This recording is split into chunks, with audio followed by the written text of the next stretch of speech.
हाँ, तो हमारा नेक्स्ट टॉपिक जो है वो है हमारा सरफेस चार्ज डेंसिटी, है ना। कल उस दिन लास्ट क्लास में हमने लीनियर चार्ज डेंसिटी के बारे में पढ़ा था।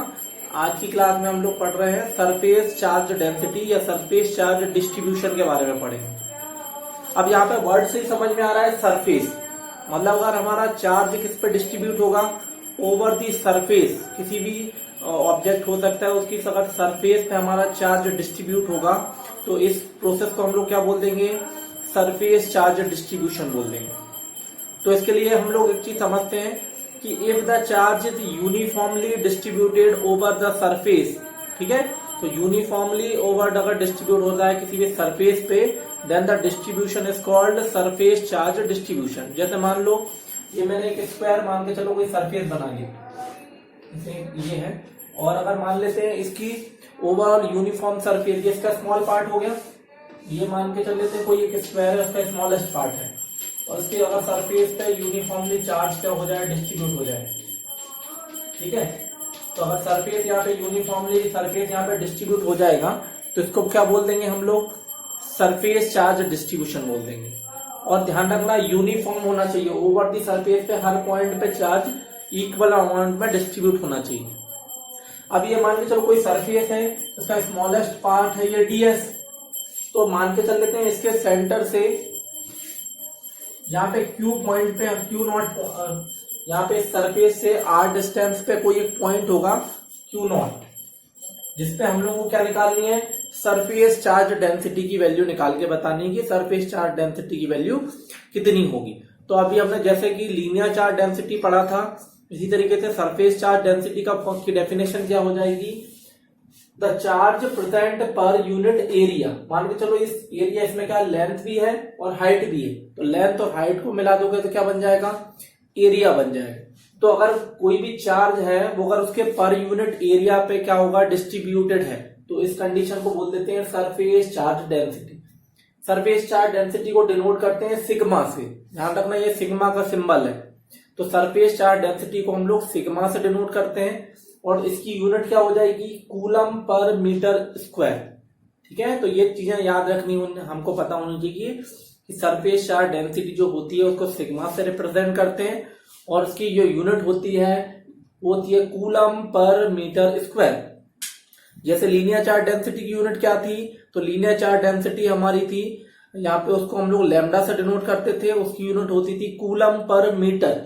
मतलब यहाँ से अगर इसको हम लोग ये मीटर हटा दें तो कूलम पर मीटर हमारी लीनियर चार्ज डेंसिटी की यूनिट थी। लेकिन अगर सरफेस चार्ज डेंसिटी है तो यहाँ पे एरिया से इसको डिवाइड कर रहे हैं, इसलिए यहाँ पे क्या हो जाएगा, मीटर स्क्वायर हो जाएगा। तो यहाँ पे हमको दो चीज समझ में आ गई कि अगर चार्ज हमारा यूनिफॉर्मली सरफेस पे डिस्ट्रीब्यूट है तो इसको हम लोग सरफेस चार्ज डिस्ट्रीब्यूशन बोलते हैं, और अगर इसको सिग्मा से डिनोट करते हैं। कुछ पूछना है कुछ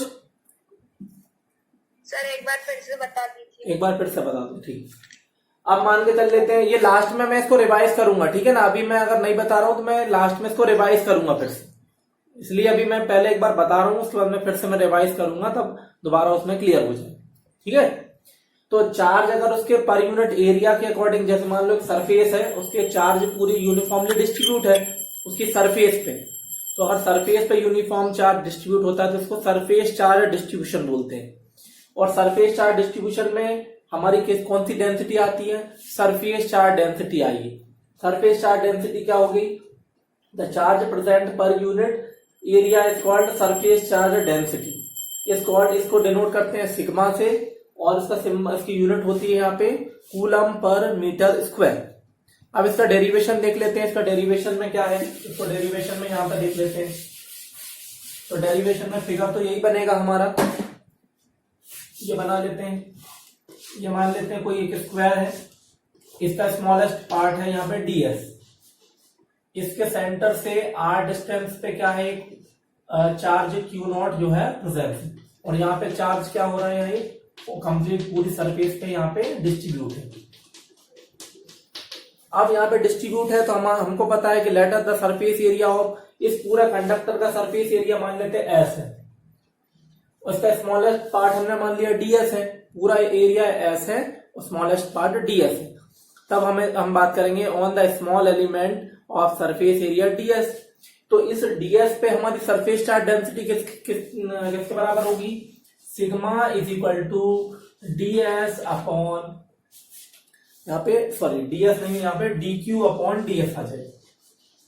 या इस dq चार्ज होगा इस स्मॉल एरिया में, तो dq चार्ज को जब ds से डिवाइड कर देंगे तो यहाँ आ जाएगा हमारा सरफेस चार्ज डेंसिटी। यहां से हम लोग किसकी वैल्यू निकाल लेते हैं? यहां से हम लोग dq की वैल्यू निकाल लेते हैं। dq is equal to sigma into ds, तो इक्वेशन नंबर 1 मान लेते हैं। इसी तरीके से जब क्या बोलेंगे, जब बोलेंगे कि इसके सेंटर से r डिस्टेंस पे चार्ज q नॉट है, इस पे हमको क्या निकालना है? फोर्स की वैल्यू निकालनी है। तो ये स्मॉलेस्ट चार्ज है, तो स्मॉलेस्ट चार्ज के केस में फोर्स क्या हो जाएगा? df, जो कि हमने लीनियर चार्ज डेंसिटी में भी निकाला था। df की वैल्यू किसके बराबर होगी? 1/4 पाई एप्सिलॉन नॉट। यहाँ पे क्या हो जाएगा? एक चार्ज हमारा dq है और दूसरा चार्ज हमारा क्या है? q नॉट है, divided by r square into, इसमें कौन सा वेक्टर आएगा? इसमें कौन सा वेक्टर आएगा? यूनिट वेक्टर r कैप आएगा, same similar to linear charge density. इसमें क्या आ जाएगा? 1/4 पाई एप्सिलॉन नॉट, dq के प्लेस पे क्या रख देंगे? सिग्मा इंटू ds रख देंगे, into q naught divided by r square into r cap. यहां तक सॉल्व करने के बाद अगले केस में यहाँ पे क्या कर देंगे?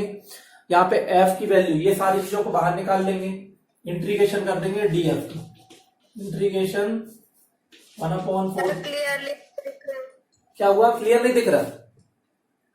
Yes sir. एक बार रुक जाओ, पहले लिख लेना तो फिर मैं क्लियर समझा दूंगा, ठीक है। यहाँ पे q not upon r square integration sigma ds, ठीक है। सिग्मा ds के बराबर जैसे ही हो जाएगा तो यहाँ पे sigma ds into R cap, ये सारी चीजों को यहाँ पे इंक्लूड कर लेंगे, और इंक्लूड कर लेंगे तो ये पूरी चीज किसको रिप्रेजेंट करेगी? s को रिप्रेजेंट करेगी, ठीक है। तो ये चीज हमारी s को